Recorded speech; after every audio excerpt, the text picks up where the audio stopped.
Assalamualaikum warahmatullahi wabarakatuh. Hai teman-teman semua, perkenalkan saya Iva Askia. Senang sekali bisa menemani teman-teman di episode kali ini. Tentunya kami ucapkan selamat datang di ruang tengah persembahan dari cariustad.id. Teman-teman, cariustad.id merupakan platform yang menghadirkan ustadz maupun ustazah yang ramah dan juga kompeten untuk berbagai kegiatan keagamaan, mulai dari belajar Islam untuk anak-anak dan juga dewasa, untuk khutbah Jumat, bimbingan mu'alaf, dan juga kajian perkantoran. Teman-teman, sejalan dengan semangat wasatiyah yang berada di tengah, cariustad.id ingin mengajak teman-teman semuanya untuk belajar berpikir kritis untuk berbagai macam topik yang akan dibahas bersama dengan narasumber-narasumber kita. Nah, maka dari itu teman-teman, di ruang tengah ini kita akan membahas topik-topik ini dari berbagai macam perspektif, tidak hanya dari kacamata keagamaan yang akan dibahas bersama dengan ustadz maupun ustazah yang kompeten saja, tapi juga dengan para ahli di bidangnya masing-masing. Teman-teman, hari ini kita akan membahas topik yang seru banget dan banyak sekali ditanya oleh teman-teman semuanya pada fitur Tanya Ustadz pada platform cariustad.id, yaitu budget untuk gaya hidup bisa hura-hura tanpa huru-hara. Nah, untuk membahas bahasan kita pada kesempatan kali ini, saya tidak sendirian tentunya. Saya ditemani oleh narasumber kita yang sangat amat luar biasa. Sudah siap berbagi dengan kita semua. Kita sapa dulu satu persatu.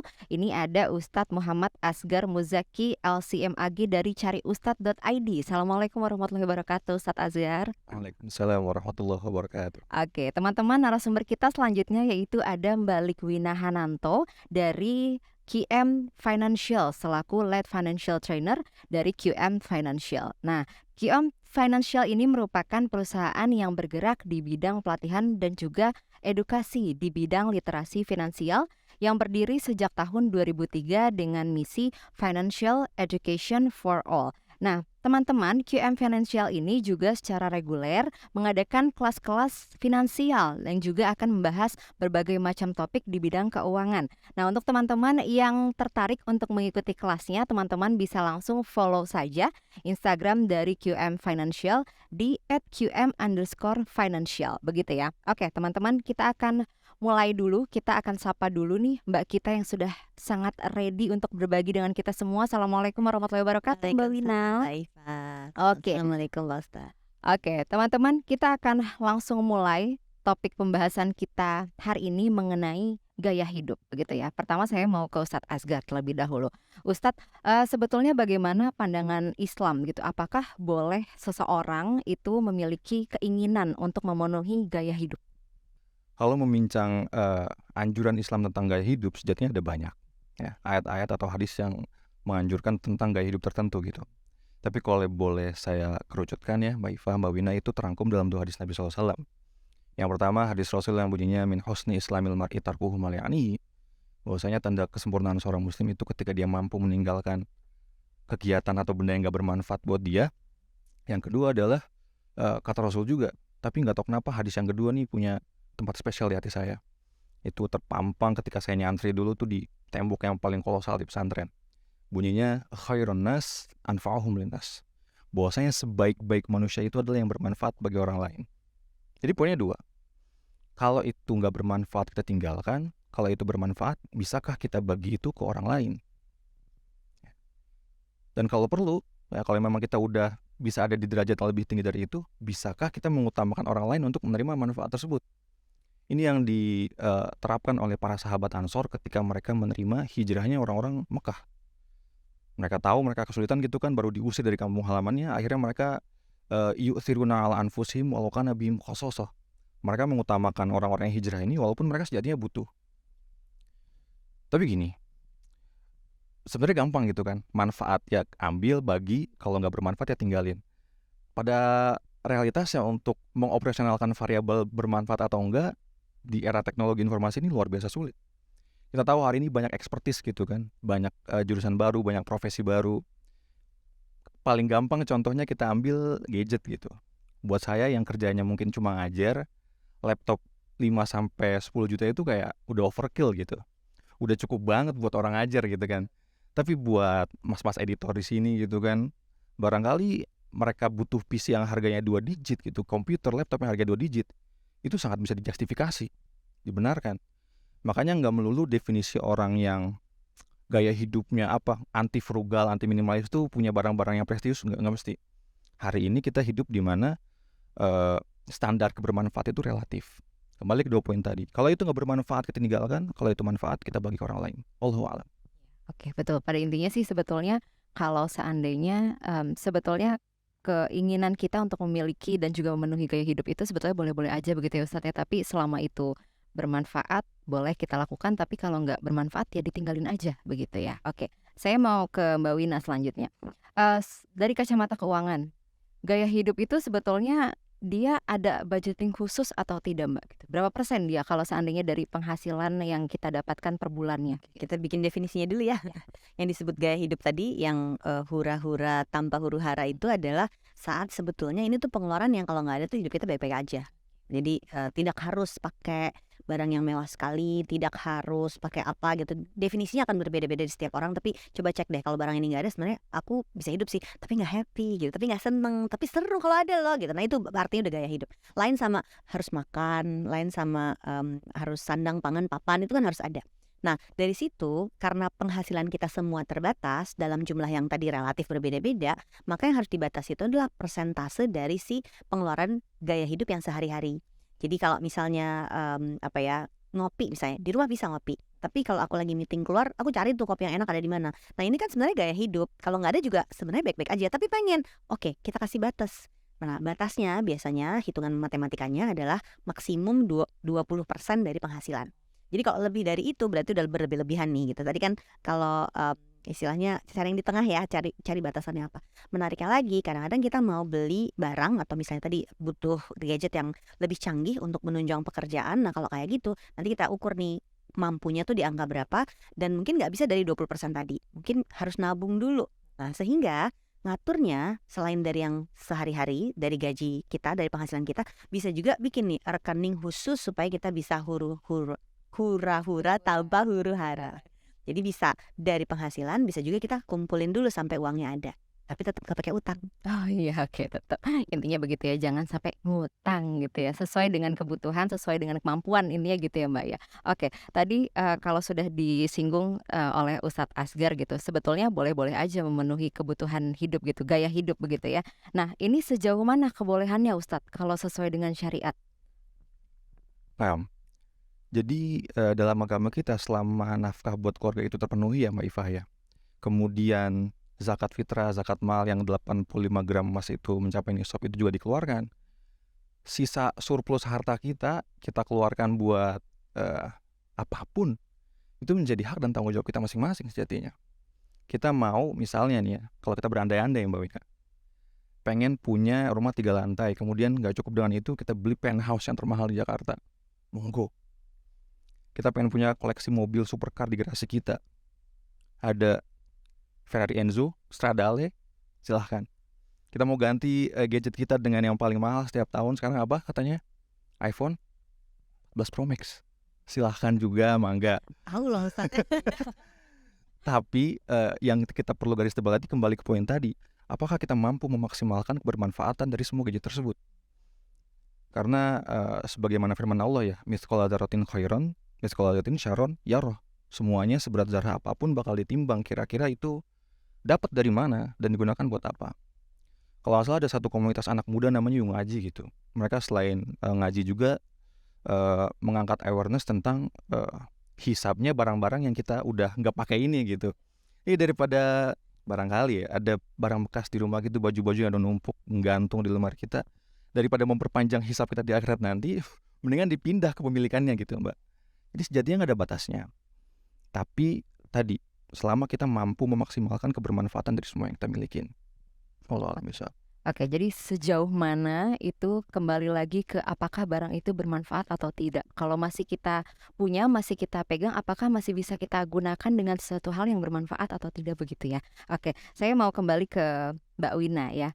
Mbak Wina, sebetulnya bagaimana cara kita untuk mengontrol keinginan kita, hasrat kita terhadap gaya hidup supaya kita nggak ikut-ikutan tren aja gitu. Saya suka tanya buat apa sih sebetulnya, tujuannya apa gitu. bermewah-mewah itu dengan tujuan apa? Akhirnya nanti akan terjawab dan hanya hati kecil kita yang akan jawab, dan ini bukan jawaban finansial ya, bahwa oh ternyata pengen pamer. Nah, kalau udah kayak gitu kan nanti urusannya secara agama gimana ya? Ada hal-hal yang menurut saya balik lagi ke hati kecil kita tuh bilangnya apa? Oh ternyata pengen pamer aja. Oke, mundur teratur dong, takut. Tapi mungkin ada yang ini tuh untuk bantu saya lebih termotivasi buat bekerja. Jadi bikin target mau punya barang apa, misalnya ada yang senangnya jam tangan, ada yang senangnya ganti handphone. Kalau gadget tuh pembenarannya banyak ya, karena kan nanti bermanfaat untuk bekerja gitu kan, pembenarannya banyak. Nah, cara untuk magerinnya satu, magerin hati ini yang paling susah, bahwa kita tuh memang perlu jujur sama diri sendiri soal tadi kalau menyambungkan dengan kata-katanya Ustadz tadi soal kemanfaatannya tuh apa sih buat kita? Apakah untuk biar kita lebih termotivasi bekerja atau memang untuk bekerja ini dibutuhkan? Yang kedua dari sisi finansialnya, dari sisi finansial itu urusan mampu. Nah, kalau mampu jangan cuma di mulut tapi dihitung. Karena kalau finance kan isinya angka ya.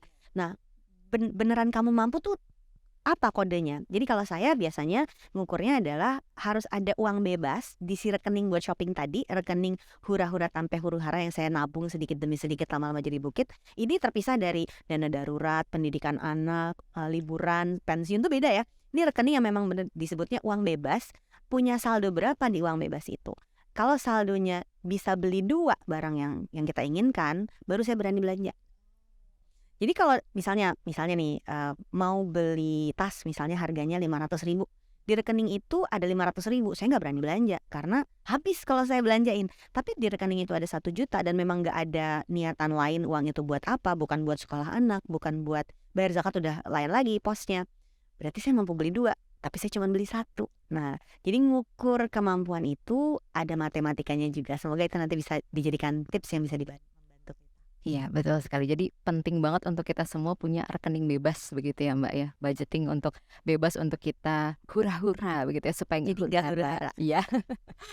Oke, saya mau kembali lagi ke Ustadz Asgar nih. Ustadz, dari sudut pandang Islam gitu, bagaimana cara kita membedakan atau seperti apa kita harus membutuhkan skala prioritas untuk memenuhi kebutuhan hidup kita sampai ke gaya hidup? Nah, terima kasih Mbak Iva. Kalau nggak salah itu kebutuhan asasi manusia buat mereka bertahan hidup gitu ya. Cuma 3 kan ya. Sandang, pangan, papan. Sama liburan, Pak Ustadz. Liburan. Ini mungkin variabel abad 21 tambal-tambal liburannya. Butuh healing. Healing. Sandang itu kan pakaian dalam agama kita yang penting menutup aurat, rapi, sopan. Pangan itu bahkan lebih minimalis lagi, kata Rasulullah, seorang muslim itu kalau bisa makan ayyukimna solbah, yang penting tegak tulang punggungnya. Yang terakhir papan. Ya, rumah itu ya kita yang ma'ruf, yang sewajarnya, yang memang sebagaimana tetangga kita mendirikan rumah gitu. Ini semua bakal pikiran kita bakal traveling ketika ini terpenuhi. Kemudian kita masih ada surplus harta gitu kan Mbak Wina ya. Ada tadi ketemu 2 hal, yaitu hobi sama gengsi. Beneran. Ada, kita bisa menemukan di retail manapun sepatu gitu yang harganya di bawah 500.000 dan kita yakin bahwasanya sepatu itu bakal tahan lama. Tapi ajibnya, luar biasanya, hari ini ada orang yang pre-order sepatu, Bun. Mbak, itu mereka pre-order, daftar, ngantri di waiting list buat beli sepatu yang harganya bahkan 2 digit dan sepatunya nggak dipakai, dipajang. Ini kan udah masuk ke hobi atau gengsi gitu lah Mbak ya. Jadi sebenarnya kalau misalnya kita berkaca sama kebutuhan yang benar-benar butuh buat hidup, itu simpel. Itu masih mending, sepatu mungkin masih dipakai gitu ya. Ada kawan-kawan kita yang hobinya ini ngoleksi action figure. Mbak Iva tahu model Gundam atau Gundam? Tahu ya? Itu harganya kan mahal sekali ya, Ustadz. Bikin bahagia. Iya. Luar biasa. Buat kolektor. Kalau kita ngira harga Gundam yang ada di koleksi bapak-bapak kolektor itu harganya 100 ribuan, kita salah besar Ibu. Mbak, kita salah besar, luar biasa. Ya, itu harganya luar biasa ya. Bisa 1 HP baru barangkali. Oh saya tahu. Ternyata kolektor. Kolektor tuh ternyata. Mantan Ibu. Mantan Mbak. Alhamdulillah mantan praktisi. Jadi bagaimana supaya gaya hidup kita itu, atau setelah kita memenuhi kebutuhan kita yang asasi, kita nggak terbentur 2 hal ini gitu, gengsi sama hobi. Beralihlah kita untuk berusaha memenuhi kebutuhan orang lain. Islam mengajarkan kita untuk bersikap altruis. Bersikap tadi ya, mengutamakan orang lain daripada diri sendiri. Kalau kita baca hadis Rasulullah SAW, ini hadis Arba'in nomor 2. Ini populer banget waktu saya nyantri dulu, soalnya dipaksa buat ngapal hadis ini. Kasta seorang muslim itu ada 3. Yang pertama muslim. Ini pasti level beginner gitu lah. Yang kedua ada mukmin, intermediate. Yang ketiga ada muhsin. Muhsin ini adalah orang yang sudah selesai dengan dirinya sendiri. Muhsin itu seorang yang mencintai saudaranya sebagaimana dia mencintai dirinya sendiri.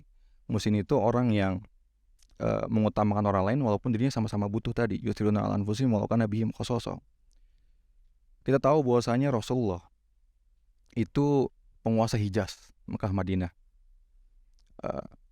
Tapi bagaimana caranya dengan segala kekuasaan yang beliau punya, beliau itu nggak berusaha memantaskan diri sebagaimana layaknya seorang bangsawan atau pemimpin. Ini kenapa? Karena beliau tahu betul ketika beliau beli kain yang agak bagus sedikit saja, itu bakal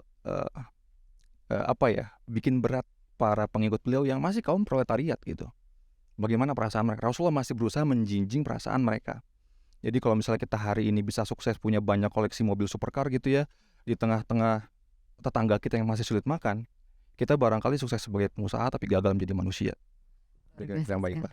Aduh, jangan sampai ya kita bisa menjadi orang yang seperti itu ya, sukses jadi pengusaha tapi gagal sebagai manusia, itu bahaya sekali. Oke, terakhir saya mau ke Mbak Wina nih. Mbak Wina, adakah pesan-pesan atau tips gitu supaya kita masih bisa oke untuk mengikuti gaya hidup tapi rekening kita nggak babak belur? Yang pertama, uang itu seperti air, kalau dibiarkan mengalir, air itu akan ke laut. Nah, jadi jangan sampai uang kita ke laut aja. Ini penting banget. Jadi air itu kan perlu dikasih wadah gitu ya. Jadi air buat mandi sama air buat minum wadahnya beda. Maka uang juga begitu. Uang yang mau dipakai untuk sehari-hari bulan ini, uang yang mau dipakai untuk uang sekolah anak, sama uang yang memang buat kita bersenang-senang. Yang sering gagal terjadi adalah ketika tidak memilah-milah si uang ini, sehingga yang dipakai bersenang-senang ternyata harusnya dipakai bayar cicilan. Yang harusnya dipakai buat bayar uang sekolah anak, ternyata ibunya udah keburu naksir tas beli duluan. Nah, yang kayak gini nih yang akan menyebabkan gak bawa maslahat kan buat keluarganya kalau kayak begini. Jadi penting kalau kita ngomongin manfaat uang, dipertanyakan uang ini buat, kan kita kerja tuh buat keluarga ya sebenarnya ya. Untuk manfaat ke keluarganya tuh apa? Kalau tadi Ustadz bilang berarti lanjutannya bukan cuma keluarga, tapi orang sekitar manfaatnya apa. Jadi mau bersenang-senang boleh, mau foya-foya boleh, tapi kita kasih batas gitu. Itu tadi saya bilang, bisa dibatasin bulanan 20% dari penghasilan, bisa juga kita nabung dulu. Nah, di sini seninya kalau menurut saya ngatur uang, menunggu sampai saldonya nyampe. Menunggu sampai saldonya 2 kali dari barang yang kita mau. Dengan cara seperti itu akan menyulitkan kita tergoda saat orang lain melakukan hal-hal lain. Jadi gengsinya tuh bisa dipagerin gitu. Kan ngehilangin gengsi sulit barangkali ya. Kita pagerin. Wah, dia mobilnya baru, tapi aku mampunya segini. Ini buat saya belajar finansial itu membantu kita sebagai seorang muslim untuk lebih jujur sama diri sendiri, lebih sadar sama diri sendiri, dan itu membantu kita sehingga ibadahnya juga lebih ikhlas. Karena jadi nggak yang ngomel-ngomel udah kerja keras masa saya nggak bisa kayak gitu. Enggak, benar-benar apa yang saya dapat hari ini tuh manfaatnya apa buat keluarga, itu jadi nikmat sekali, nggak dikejar-kejar uangnya, tapi uangnya yang dikasih muatan kamu harus bermanfaat apa. Jadi senang-senang boleh, mari kita batasi. Oke gitu. Jadi senang-senang boleh tapi harus ada batasannya. Begitu ya, batasannya seberapa? Kita harus di rekening itu punya 2 kali ya. 2 kali dari apa yang mau kita keluarkan untuk memenuhi kebutuhan gaya hidup kita gitu ya. Oke, teman-teman, aduh sangat amat menarik diskusi kita pada kesempatan kali ini. Pada intinya sebetulnya kalau kita mau memenuhi kebutuhan untuk gaya hidup itu boleh-boleh saja. Tapi teman-teman semuanya harus pikirkan apakah itu bermanfaat ataukah tidak gitu.